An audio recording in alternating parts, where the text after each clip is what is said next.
भक्ति दान गुरु दीजियो देवन के। तो ये सभी तरह के तरीके हम ना अपनाने पड़ेंगे, जिसका जैसा वस्त्र मैला है। तो इस सब प्रकार के प्रोसीजर में तो आपको निकालना पड़ेगा।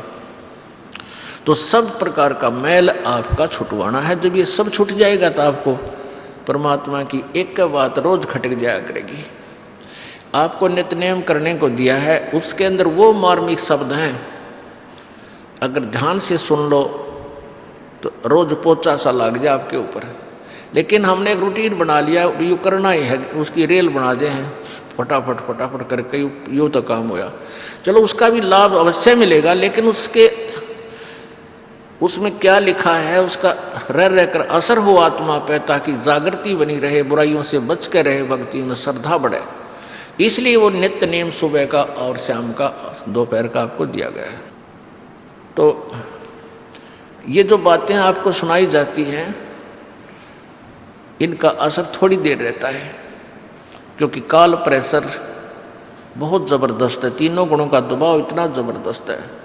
जैसे किसी की मृत्यु हो जाती है और सभी जब उसको लेकर जा रहे होते हैं, प्रत्येक आदमी के मन में एक बार अवश्य ही आती है, बताइए के लेके गया बेचारा, कल तक हाय हाय मचा रहा था, हाय मेरा यूँ नो कर दूँ, रात सबको छोड़ के चलेगा। और उसका वह करके काम तमाम जब उल्टा मुँह करते हैं, वो काल उसी समय बटन ऑन कर देता है, जो तेरा काम वो रह गया, वहाँ जाना है, ड्यूटी पर जाना है, वहाँ पानी की सिंचाई का समय आ गया, चल ट्यूबवेल चलाना है, 1 सेकंड में घी बांध के तो कुत्ती बड़ो बढ़ा दे और चल। फिर मनमाने कोई कदे कोई मरे, फिर याद आवे 1-2 साल में। या सत्संग में आने से वो बातें आपको रोज ताज़ा कराई जाती हैं, और ऐसे ताज़ा कराते रहेंगे तो जगह भी बना जाएगी। रसरी आवत जात से शिल पर पड़े निशान, और करत करत अभ्यास से जड़मती होत सुजान। आत्माओं कुछ दिनों के बाद जब आपकी भक्ति बढ़ जाएगी, ये आत्मा के अंदर यो ज्ञान समा जाएगा, तो आपकी दशा ऐसी हो जाएगी, ठीक है चाहे वो बात हो रही है ऊपरले मुँह तो दांत से खिसकाने पड़ जाए थोड़ी देर, लेकिन हृदय से हंसी नहीं आएगी आपको। क्यों नहीं आएगी? क्योंकि आपको वो जगह बन गई आपके अंदर कि यहाँ किस चीज़ पर दांतरे काटना, किस पर आज खुशी मनावा, किस पर नाचा गावा, कल ना भी रख के बिजली गिर जा। एक बारात गई, शाम ने तो वहाँ नाचे थे, डीजे बाजे था, हैं सारी बहन बेटियाँ भी उसकी नाचे कूदें थी। रोहतक से चले थे, कलानौर जा करके एक्सीडेंट हो गया, वो दूल्हा भी मर गया और 15-20 और आदमी मर गए, यानी उसमें कम से कम 15-16 आदमियों की मृत्यु होगी। जब तक वो नाच रहे थे, डीजे बाजे थे, और फिर देखो कि क्या हो रहा था उसके घर में। तो पुण्यात्माओं ठीक है, ब्याह शादी भी करनी है, पर इन बकवादों की क्या आवश्यकता है जो हम बकवाद करते हैं, बेमतलब का पैसा बर्बाद करते हैं, शराब पीते हैं, दूसरे पर दहेज लेते हैं, अपने कर्म फोड़ते हैं, जहर खाते हैं वो दूसरे का पैसा लेकर के। इसी करके हम ना धनवान हो पा रहे, ना सुखी हो पा रहे। इस दास क्योंकि टीचर है, धमकाने भी पढ़ते हो, खुरकाने भी पढ़ते हो, और ये भी कहना पड़ता है भी अगर ऐसे तुम मर्यादा भंग करोगे तो भगवान मदद नहीं करेगा तुम्हारी, या बेशक बताया करो।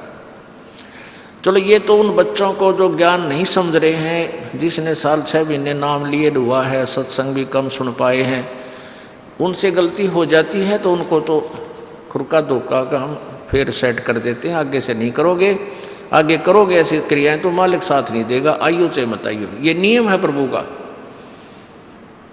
तो ये तो हम तब तक कहते हैं जब तक आपका ज्ञान मैच्योर नहीं हुआ, और जो जिनका ज्ञान मैच्योर हो गया, ये दास के कहने की जरूरत ना पड़ेगी, आपका मन को नहीं माने, आपकी आत्मा ही नहीं मानेगी कि ये बकवाद करूं मनाए। तो पुण्यात्माओं ये गंदा लोक है, यहाँ पर तो हम ढीठ होकर खुशी मना रहे हैं, यहाँ खुशी की कोई जगह नहीं। जैसे एक परमात्मा कहते हैं बेटा जाया खुशी हुई और खूब बजाए थाल, ये तो आना जाना लगा हुआ है जो कीड़ी का नाल। एक का जो है ना 10-12 वर्ष के बाद पुत्र प्राप्ति हुई, तो उस पुत्र के यानी उस लड़के के दादाजी ने आसपास के 10-12 गाँवों की न्योते दे दिए, उड़ा खूब खाना खुना खिलाया, शराब शुरू पार्टी, यानी खुशी का ठिकाना नहीं रहा। 1 वर्ष के बाद वो पोता मर गया। इब टक्कर मार रहा है वहाँ पर, मना ले खुशी, क्या की मनावे। अब तो हम देखते हैं कुत्ते हैं, गधे हैं, सुअर हैं, बैल है, जोड़ रखा गाड़ी में, भर रखा सामान, चलता नहीं था, दे लट्ठा गद्दा है गधोरी उस पर। तो हमने सोचा ये तो ऐसे बनते रहेंगे और हम ऐसे ही मनुष्य बने रहेंगे। काल ने ऐसी बुद्धि भ्रष्ट कर रखी हमारी, क्योंकि ज्ञान है नहीं। ज्ञान हो तो हम ये नहीं सोच सकते, क्योंकि यहाँ तो प्रत्येक प्राणी का अपना किया कर्म इसको मिलेगा।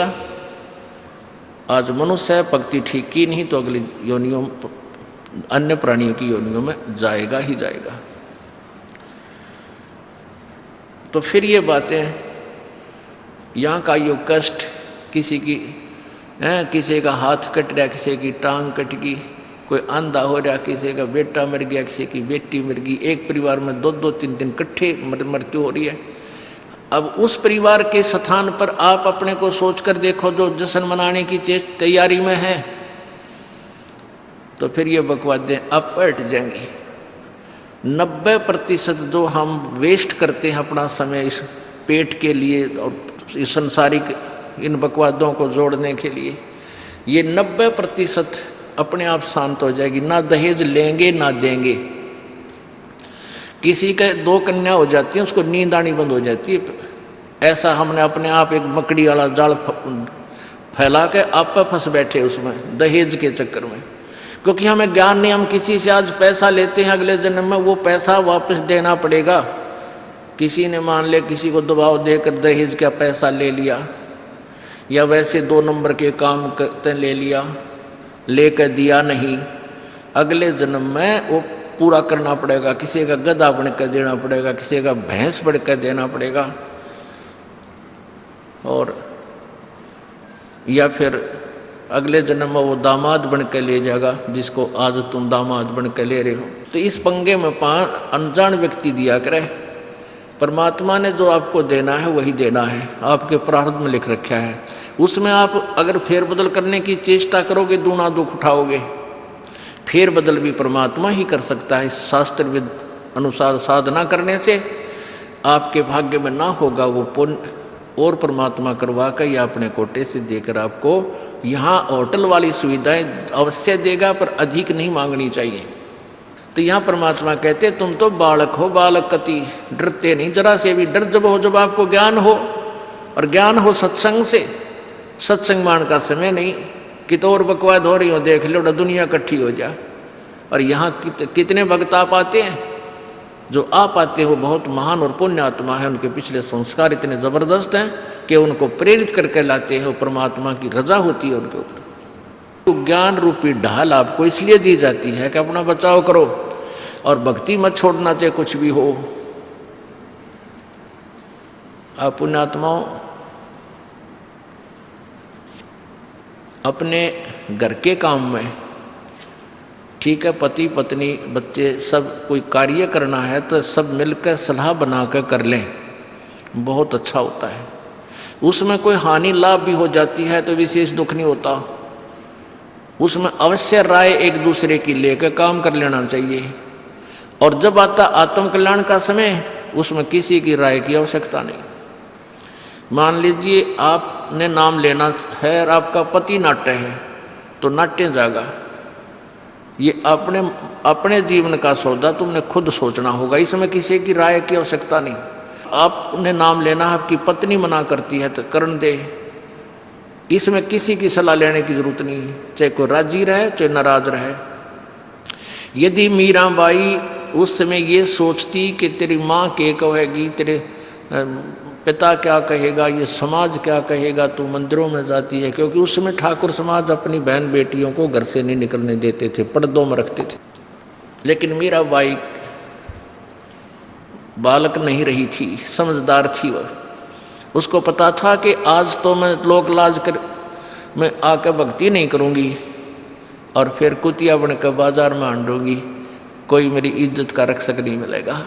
तो ये ज्ञान से ही ऐसी दृढ़ता आती है। संघर्ष किया और सफल हुई, क्योंकि मालिक के नाम पर जो संघर्ष करते हैं, सच्चे दिल से, हृदय से, उनकी परमात्मा मदद किया करता है। ये पिछले इतिहास देख लो। अब क्या बताते हैं परमात्मा, मात पिता सुत स्त्री आलस बंधु कान, संत दर्शकों जब चले ये अटका में आण। इनका अटकाया अटके नहीं, और संत दर्शकों जाए, कह कबीर सो संत है आवागमन नसावे।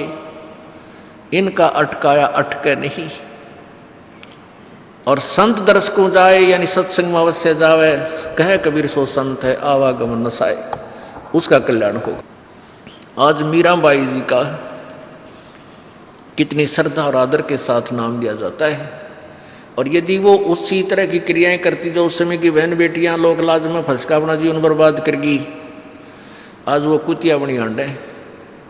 परमात्मा कहते हैं नकबे सर नकबे बनी वह पैर थी हार हमेल, और सुंदरी से वह कुतिया बनी सुन साहिब के खेल। बीबी पड़ते रहे थी डोडी लगे थी बार, अब गातु गाड़े फिरती है बन कुतिया बाजार। वो पर्दे की सुंदरी सुनो संदेशा मोर, इब गातु गाड़े फिरती है वो करें सरायों शोर।